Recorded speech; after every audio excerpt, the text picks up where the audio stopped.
What if I told you that the story of Jesus was never meant to be a story? That its most profound truths have been hidden in plain sight? Not in the events written by different authors over decades, but in the words themselves. And not just any words, but Hebrew words. The language of the Bible's roots and the language in which the divine message was encoded. With its unique structure, the Hebrew language is key to understanding the deeper meanings of Jesus, Yeshua's message. When John writes, "In the beginning was the Word," he doesn't say, "In the beginning was the story." And that's where the confusion begins. The story of Jesus, his life, death, and resurrection is fragmented, written by different people at different times, and often contradicting one another. For centuries, Christians have tried to piece these events together as if they were historical facts, searching for coherence in something that was never meant to be understood literally. The story itself was never the point. The focus has always been on the Word, on the deeper meanings embedded in the Hebrew roots of the language that tell us who Jesus was, why he came, and what he came to reveal.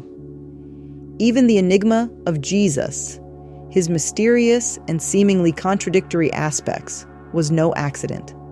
It was designed to guide humanity away from hedonistic, literal, ritualistic cultures, where sacrifices and physical acts dominated religious life, toward a more profound, metaphysical understanding of the divine. This shift paved the way for the intellectual and spiritual breakthroughs we see today, even in fields like science, which increasingly point to metaphysical truths beyond the physical world. However, this transition can only be understood when we look at Jesus not through the lens of Western literalism, but through the lens of the Hebrew language. Hebrew is not just a language, it is a key that unlocks layers of meaning in every word connected to Jesus, revealing truths that transcend time, space, and culture. Let's take the word enigma. In Hebrew, it shares a root with the word one. Jesus the enigma, his purpose and story, is tied to this profound truth. Everything in the endpoints back to God being one, his name is one. This concept of unity is deeply embedded in Hebrew, and understanding it can help us unravel the mystery of Jesus' life and teachings. Let us look at the idea of God in the flesh. Take, for example, the word flesh. In Hebrew, rearranging the letters gives the word brokenness. This transformation of the word flesh into brokenness is not coincidental. It symbolizes Jesus' role in our lives, entering our brokenness and bringing hope and healing, a deeply rooted Hebrew concept. This transformation teaches us that God enters our brokenness to bring hope and healing. But there's more. The root of the word doesn't just mean be-wordedness, it also means to hope or to think deeply, reflecting the process of divine thought that descends to humanity.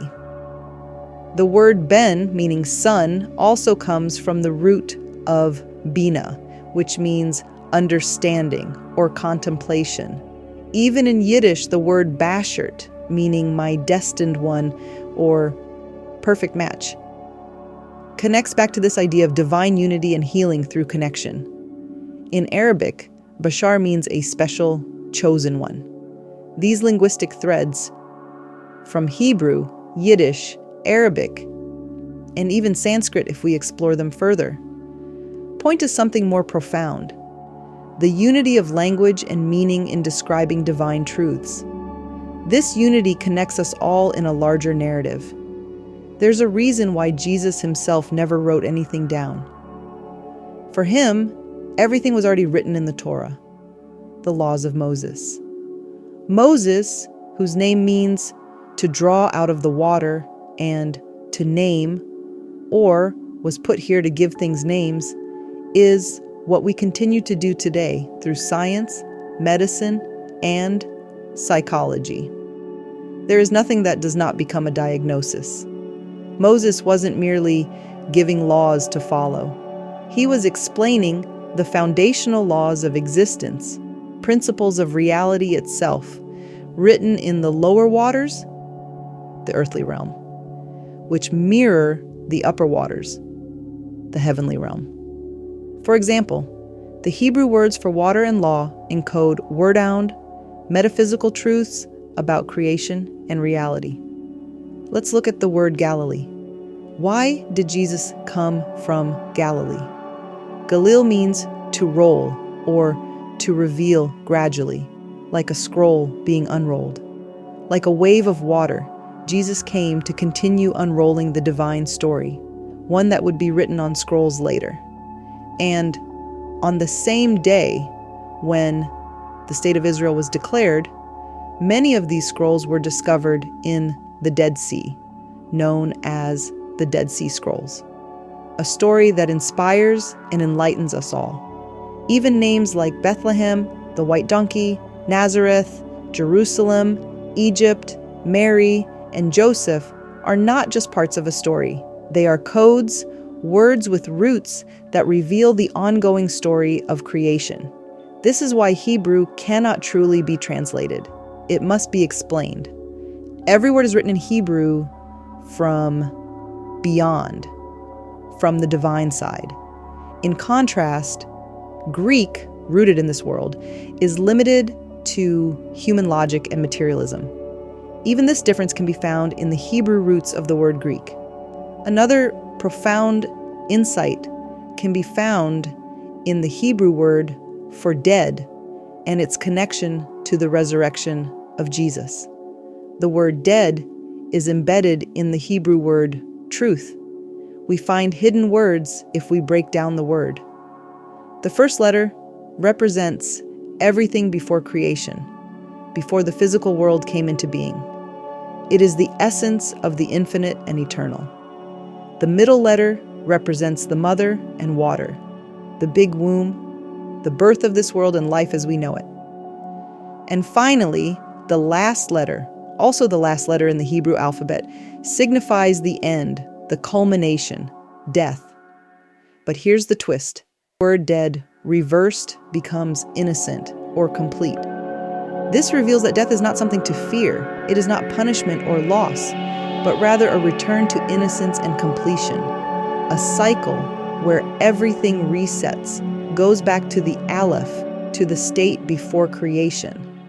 I am the Alpha and the Omega, the beginning and the end. This understanding shows us that Jesus does not need to wash away sins because the process of death itself inherently restores innocence.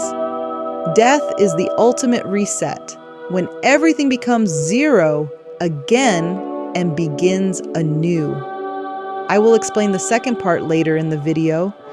Another word central to Christianity is baptism. When we reverse the letters, we arrive at the word cancel, meaning null and void or canceled out. This carries profound significance. Baptism is not just a ritual washing. It symbolizes the nullification of everything that binds us to the physical and material world. Everything is canceled and wiped clean through death or birth, and we can start over. It is a moment of renewal where the past no longer defines us, and we are free to step forward into a new state of being. All this way is described with unbelievable beauty in one word, baby. These examples illustrate how Hebrew reveals profound truths about life, death, and renewal. There is a common Christian teaching about the end times, where it's said that God will make all the people who are not good Christians disappear. But this, like many things, is not meant to be taken literally. The deeper meaning is not about punishment or annihilation, but about the natural process of evolution toward truth and divine understanding. Those who resist this journey, those who cling to external worship, rigid traditions, or the physical world without seeking deeper understanding will eventually fade away, not as a punishment, but simply because they are not aligning with the purpose of life itself. Living on this earth is to draw closer to truth, to what we call the unified field, the knowledge of oneness. To reach that, one must continuously evolve, refine, and expand one's understanding. This means no one comes to the Father except through me. This is the meaning behind the saying, not everyone who calls my name will enter the kingdom. It's not about exclusion, but about readiness. The Hebrew word for a kingdom shares its root with king. If you reverse the letters, it spells the word nothing. This reveals that the true kingdom is not a physical place or a worldly reign. It's about transcending the illusion of separateness and entering the oneness of divine consciousness. Even the idea of Gog and Magog, often associated with Armageddon, carries a deeper Hebrew meaning. The letters suggest that everything points towards the dissolution of the physical world as we know it. Those who hold tightly to their identity in the material world will vanish with it. However, those who rewire their brains, transform their thinking, and move from where we are today into higher states of consciousness, like telepathy and beyond, will find themselves shedding the physical and becoming one with the divine consciousness. This is the journey we're all on. It's not about fear or destruction, but about progress, transformation, and the ultimate reunion with the one source of all life. The choice is ours, to stay tethered to the physical or to move into the eternal. I wish you all happy holidays, no matter what you celebrate. This season marks the transition into a new year, a profoundly significant time, which I'll expand on in a future video. The word for year in Hebrew has a profound meaning. It represents change, but it also represents repetition. It's about the cycles of life, things repeating themselves or progressing and transforming. This duality mirrors the essence of our existence. The 7 days of creation bring us to the 8th day, which holds infinite potential. The number 8 can represent abundance, progression, and transformation, or it can symbolize being stuck in endless repetition, a cycle that loops back on itself.